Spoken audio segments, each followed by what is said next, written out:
IAS, नेता, mafia और अफीम पैदा करने वाले उत्तर प्रदेश से आजकल एक नाम बहुत चर्चा में है, जिसकी गुंडाई ऐसी कि एसपी ऑफिस में एसपी पर ही पिस्तल तान दी। राजनीति ऐसी कि लगातार 6 बार से सांसदी का चुनाव जीत रहे हैं। कारोबार ऐसा कि 50 से ज्यादा स्कूल कॉलेजों के मालिक हैं। कहने को तो कुछ इन्हें माफिया भी कहते हैं। पार्टी कोई भी हो, अगर चुनाव लड़ा है, जीत इनकी होनी तय है। बेधड़क इतने कि इंटरव्यू में हत्या की बात कबूल करते हैं। दबदबा ऐसा कि 11 साल से भारतीय कुश्ती महासंघ के अध्यक्ष रहे हैं। हम बात कर रहे हैं ब्रजभूषण शरण सिंह की, जिनके खिलाफ एक बार फिर देश के कई नामी पहलवान प्रदर्शन कर रहे हैं। 8 पहलवान सुप्रीम कोर्ट पहुंच गए। इन्होंने कोर्ट से ब्रजभूषण सिंह के खिलाफ एफआईआर दर्ज करने की मांग की और उसके बाद एफआईआर दर्ज भी हुई, जिसमें से एक एफआईआर पोक्सो के तहत दर्ज की गई, लेकिन फिर भी कोई गिरफ्तारी नहीं हुई है। लेकिन सवाल यही है कि इतने आरोप लगने के बाद भी इनके खिलाफ अभी कुछ हो क्यों नहीं पाया है। आखिर ऐसा क्या रुतबा है और कौन है ब्रजभूषण शरण सिंह? चलिए मैं आपको बताता हूँ। एसपी ऑफिस में एसपी पर ही पिस्तल तान दी। उत्तर प्रदेश के गोंडा जिले में 1957 में ब्रजभूषण शरण सिंह पैदा हुए। स्कूल के बाद जब कॉलेज गए तो कॉलेज के दिनों से ही छात्र राजनीति में एक्टिव हो गए। 70 के दशक में केएस साकेत महाविद्यालय अयोध्या में महामंत्री बने, यानी छात्र राजनीति में ही बड़ा मुकाम हासिल कर लिए। और बताने वाले ये भी बताते हैं कि छात्र राजनीति के दौरान ही कॉलेज के किसी मामले में उन्होंने हैंड ग्रेनेड चला दिया था, जिसके बाद उनका नाम उछला और जब नाम हुआ तो इस आपदा को उन्होंने अवसर में बदल दिया और फिर राजनीति में वो सक्रिय होते गए। 1987 की बात है। जिले के गन्ना डायरेक्टरी के चुनाव में ब्रजभूषण ने भी पर्चा भर दिया। ब्रजभूषण को एसपी ने बुलाया और उन्हें गाली देते हुए नामांकन वापस लेने की धमकी दी। ब्रजभूषण एक इंटरव्यू में बताते हैं, मैंने एसपी पर ही पिस्तल तान दी और उसे 200 गालियां दी। इसके बाद मैंने अपनी बाइक उठाई और वहां से निकल गया। बाबरी मस्जिद गिराने के लिए फावड़ा और बेलचा दिया। बाबरी मस्जिद विध्वंस मामले में लाल कृष्ण आडवाणी, कल्याण सिंह, मुरली मनोहर जोशी समेत जो 40 लोग आरोपी बन गए, उनमें ब्रजभूषण शरण सिंह भी थे। एक इंटरव्यू में ब्रजभूषण बताते हैं, जब कार सेवकों ने बाबरी मस्जिद पर हमला किया तो किसी के पास कोई हथियार नहीं था।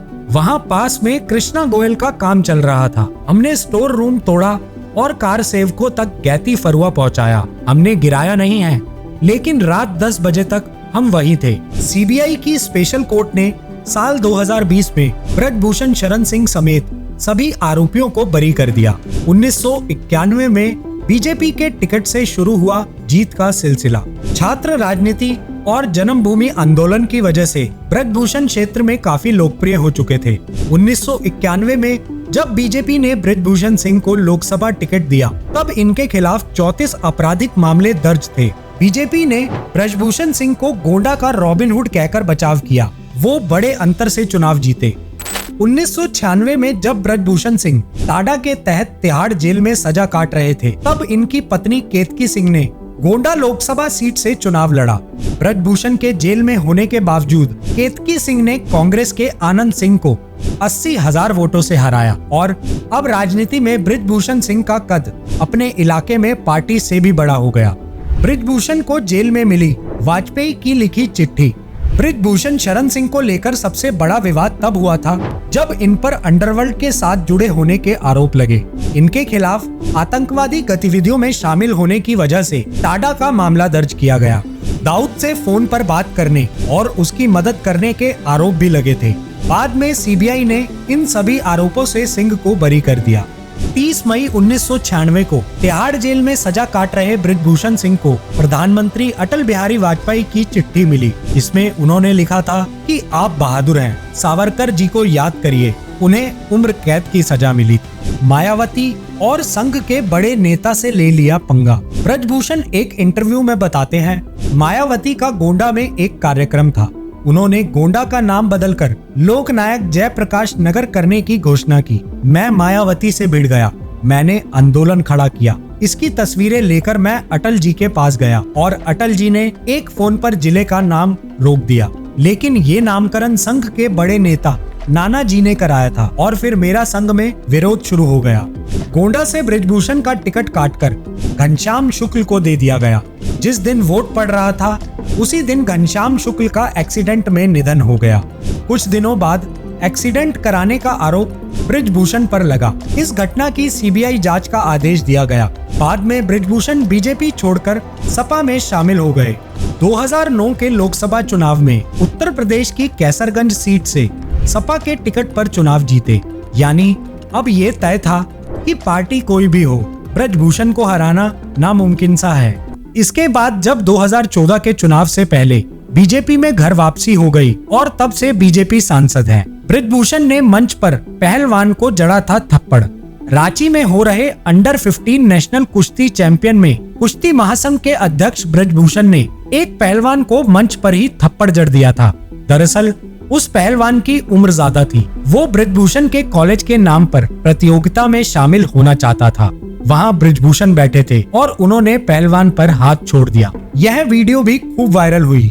इंटरव्यू में खुद कबूली एक हत्या करने की बात। यूपी में 2022 विधानसभा चुनाव से पहले भाजपा सांसद बृजभूषण शरण का एक इंटरव्यू खूब वायरल हुआ। इसमें उन्होंने खुद एक हत्या की बात कबूली। कहा, मेरे जीवन में एक हत्या मुझसे हुई है। लोग चाहे कुछ भी कहे, रविंद्र को जिस आदमी ने मारा था उसकी पीठ पर राइफल से मैंने गोली मारी थी। दरअसल यह मामला 1983 का है। रविंद्र सिंह, अवधेश सिंह और बृजभूषण तीनों दोस्त थे। ये खनन के ठेके लेते थे। तीनों दोस्त एक जगह गए तो वहाँ पर विवाद हो गया। वहाँ उनके दोस्त को किसी ने गोली मार दी।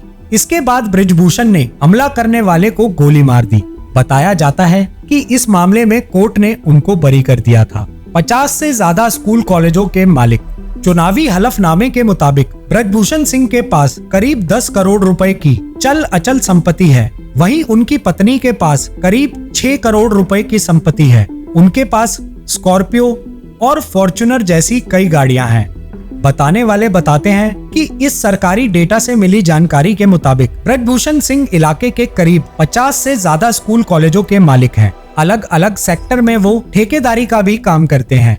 वो हेलीकॉप्टर और घोड़ों की सवारी के लिए भी मशहूर हैं। सांसद बृजभूषण के खिलाफ रेसलर्स के आरोप। विनेश फोगाट ने कहा, जैसे कि आप सब जानते हैं, 3 महीने पहले हमने रेसलिंग फेडरेशन के अध्यक्ष बृजभूषण शरण सिंह के खिलाफ आवाज उठाई थी।